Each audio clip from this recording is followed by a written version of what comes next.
Hi everyone, welcome to episode 5 of Aquaponics Adventures. Today I will be showing you guys a few different things. First off, I'll talk about the issues I've been having with my pump. It's been running for about 2 years continuously now, and the impeller is starting to get worn. So the way this pump is designed, it's magnetically coupled between the impeller and the motor. So what that allows is you to simply replace the wet end or the liquid end of the pump individually from the motor. So I've sourced out some impellers, had a bit of trouble finding that, but I managed to do that. So I'll show you guys in more detail what I plan on doing there. Second of all, I will talk about Barriere a bit. I've been up there volunteering some more. I'll show you guys a couple pictures of some work we've done on solenoid valves as well as a backflow prevention valve that we installed, trying to get the dissolved oxygen regulated between the tanks up there.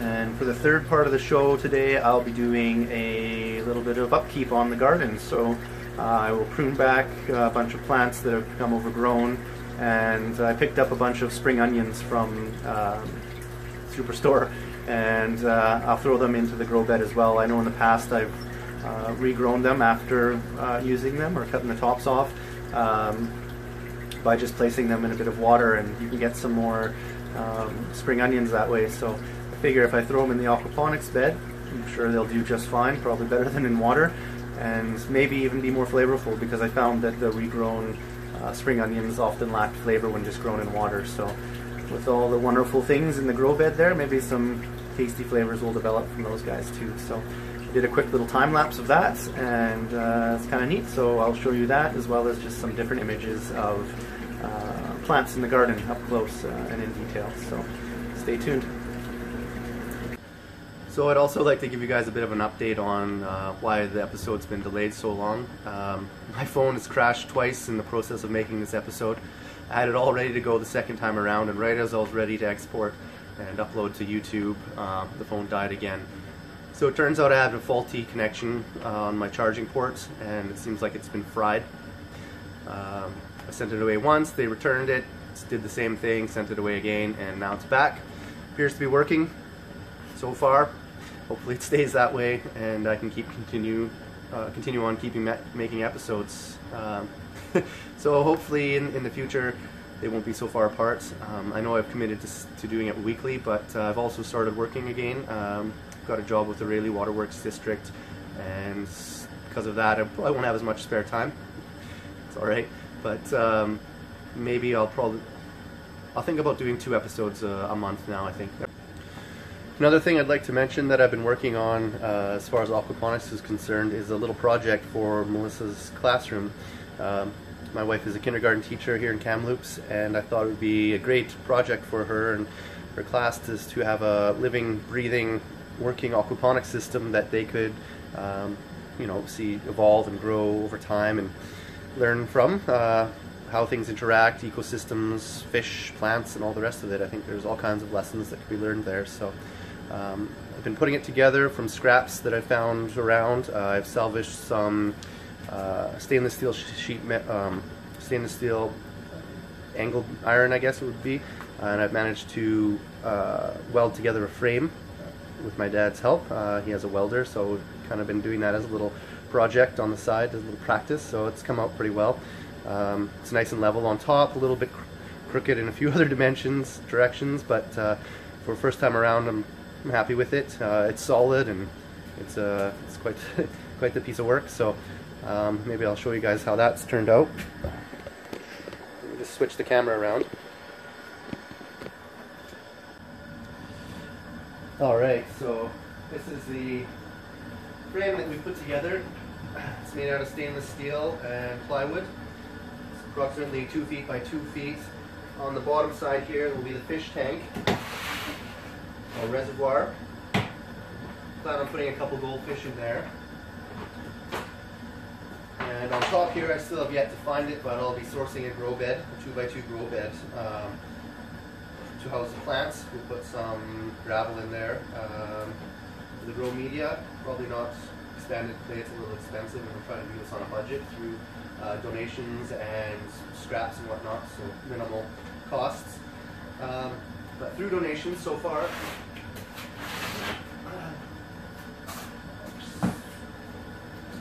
been able to purchase a 150 watt high pressure sodium ballast and lamp to hang over the grow bed to grow our plants.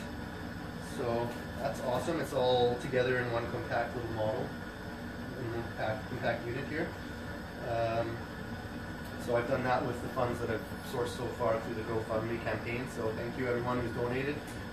This is the result of your contributions. In addition to that, I've also purchased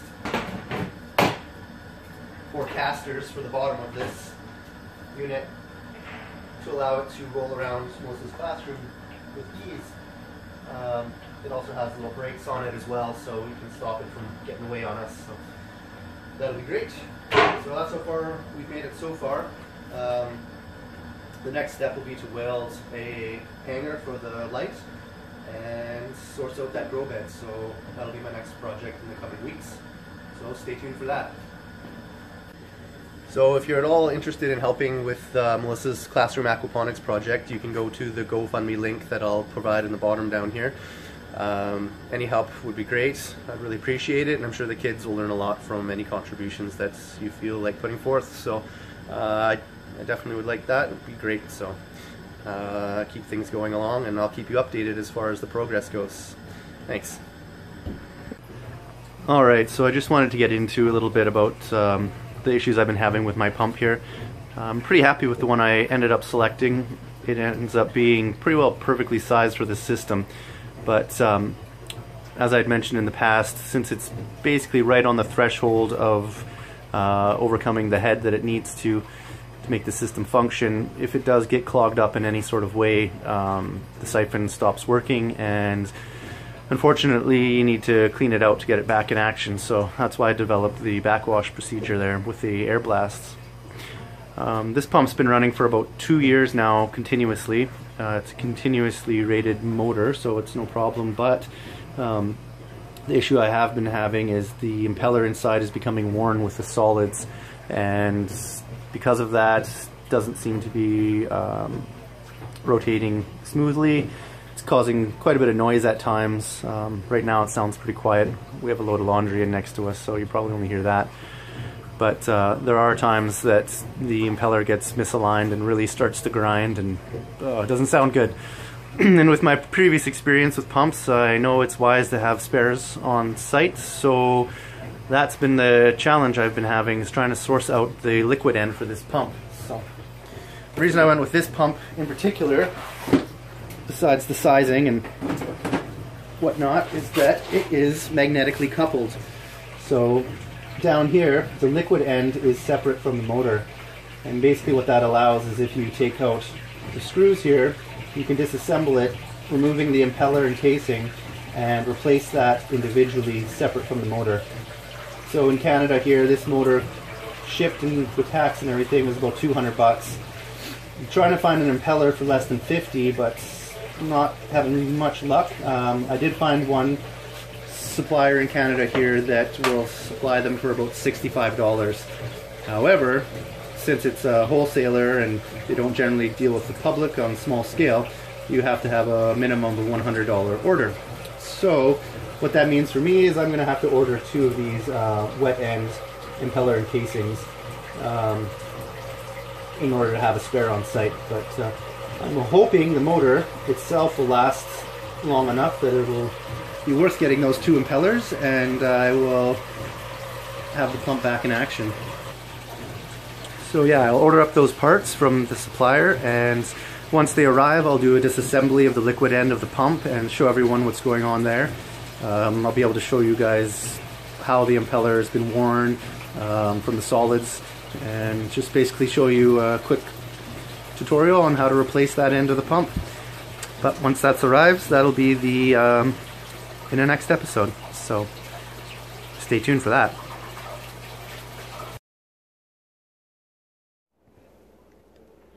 So here are a few shots from the Barriere water reclamation facility. Thought I'd show you some images from my last few visits there. This is the filter and the control room.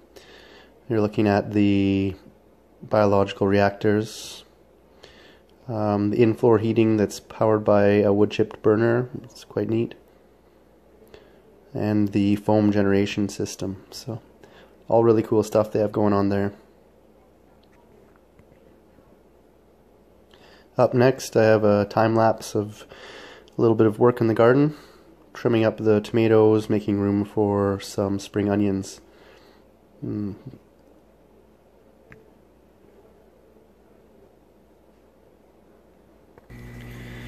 And well, since it's been so long since the last update, with my phone being out for repair, thought I'd show you guys the state of the system. There's my wonderful goldfish swimming about. I've actually put a couple arugula leaves in there, and they've managed to eat one of them down to the stem, and they're working on this one still, so it's kind of interesting. You know, you can take your produce from the beds and feed it back to the fish. Once I get some worms in there, it'll be another treat for them as well, so they'll look forward to that, I'm sure. Luckily we have a nice beautiful sunny day again here, and you can see the sun shining in through the window on our rosemary. Those spring onions that I planted a couple weeks ago have taken off, and I've also broadcast some seeds throughout the bed, just trying to start them that way rather than starting them in seedling starting trays or something like that. I've just thrown coriander seeds right into the bed, and they seem to be doing quite well, so that's neat. Coriander as well as lettuce. I think that's a lettuce seedling down there that's sprouted. The parsley's taken off, and the watercress as well is kind of growing in an interesting pattern there, I thought. If you look closely throughout, there's actually some cilantro growing in there as well. There it be. And I've cut back the arugula because it really seems to just take off, and honestly I'm not using it as I should be, or could be.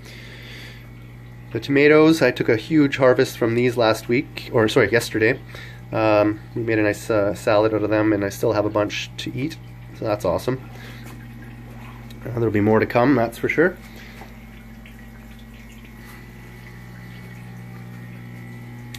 And I haven't done any work on the backwash or anything lately. Been preoccupied with other things. And you can see the parsley too is starting to take off. Mint's always done well. And yeah, it pretty well concludes the tour of the grow bed.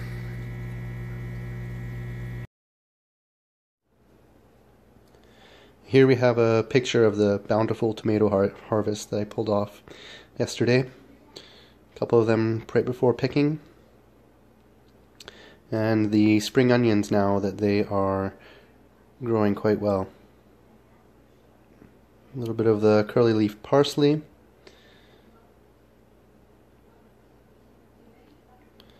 The Moroccan mint.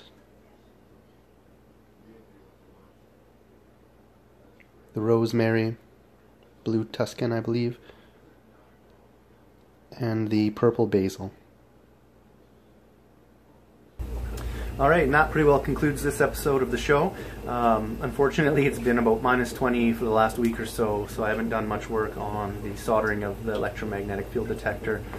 It's just too cold even in the garage with the propane heater on to do that kind of fine work. So it's supposed to warm up here today and be quite a bit warmer, so hopefully this week my fingers will be warm enough and have enough dexterity to get that job done. So I'll look forward to that next week. A little bit slow going on that, otherwise I've been staying in here, so much warmer, and just tinkering around with the garden grow beds. So thanks for tuning in.